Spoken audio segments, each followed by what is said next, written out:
RMSC Wilson. I'm Jan Gurney, Chief Scientist for the Adventure Zone's Underwater Odyssey, and I'll be your guide today. I won't actually be going with you. I wish I could, because there's nothing I like better than riding around in an expensive tin can under 100 feet of ice-cold water. But don't worry, I'll be in complete control of the RMSC Wilson, and you should know that I'm pretty good at this. I once won a Quake 3 championship, so you'll be perfectly safe. I've never lost a crew. Well, not for long. So you're about to get a first-hand look at what's under all that water out there. We're all set in here. You ready in there? Is that a Roger? Great. Okay. Your first stop, the docking bay, where your passenger pod will hook up with the primary propulsion module. Docking bay, are you ready? Roger, we're go. Okay, folks. Deep breath, heads up, eyes open, stay focused, hold on tight, grab your socks, and relax. You're on your way.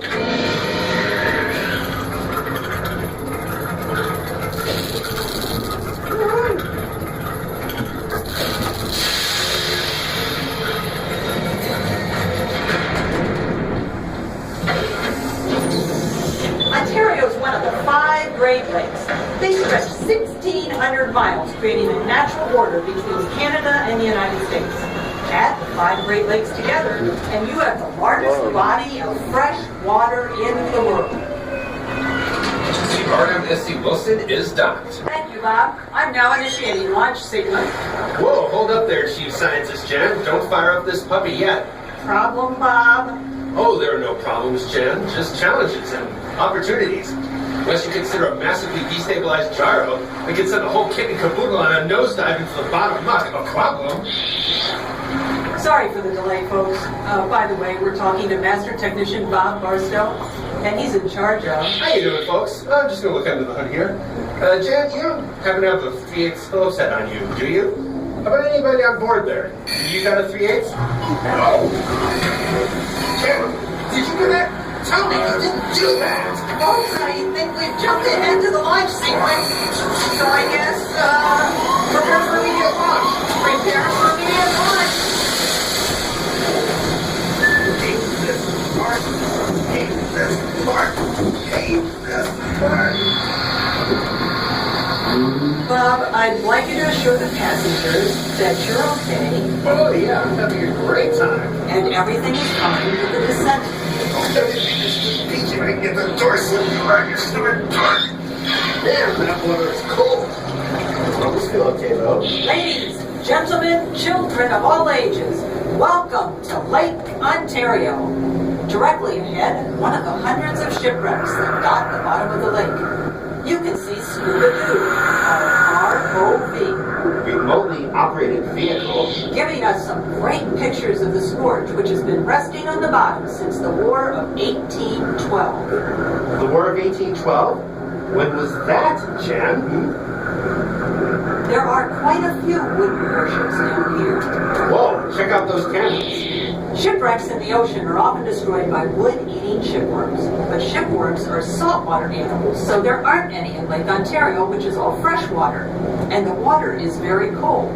That's why these ships are in such great shape. It's sort of an ice water museum, isn't it? That's a good way to put it, Bob. Okay, we're ready to launch the drifting weather buoy. Is that what I've been sitting in? Ah, well, that explains the strange temperature readings I've been picking up. And now take a step away from the buoy. 3, 2, 1. This buoy will help meteorologists keep an eye on Lake Ontario, which is a big impact on our weather. It's the main reason we get a lot of the snow we're famous for. In fact, we're in the snowiest populated area this side of the Rockies. Hello, what's that? A straight-shelled cephalopod. Thought so. It's looking right at me. It's only a fossil, Bob, but they were giants up to 12 feet long, early relatives of the squid. Calamari giganticus.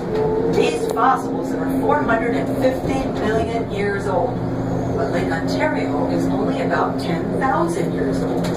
So these cephalopods couldn't have lived on the bottom of the lake. How did they get here?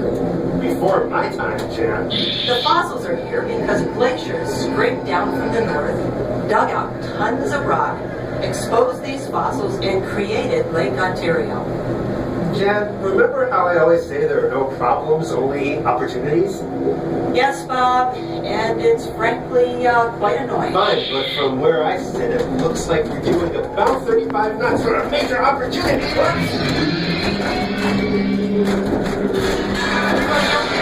Bob? Oh, yeah, we're fine. That's fine.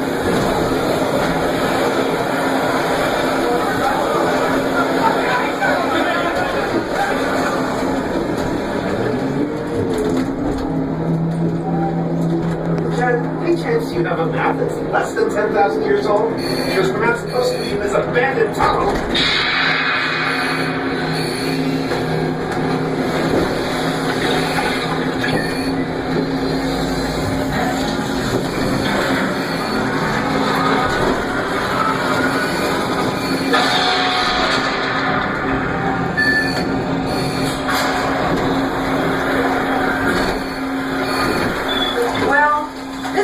Taught us a little bit about archaeology, geology, and how Lake Ontario affects our weather. I learned that shipwrecks like salt on their shipwrecks. You can see how important Lake Ontario has been for everyone who's lived here for the last 10,000 years, including us. Whoops! One last thing I'd like you to take away from your underwater voyage. Lake Ontario is part of a very fragile ecosystem, sensitive to runoff of farm chemicals and waste from cities and industries. That's why we have to do our best to keep it clean for another 10,000 years, at least. Here you are, safe and sound. On behalf of the entire crew of the RMSC Wilson, thanks for joining us, and we hope you enjoy the rest of your visit.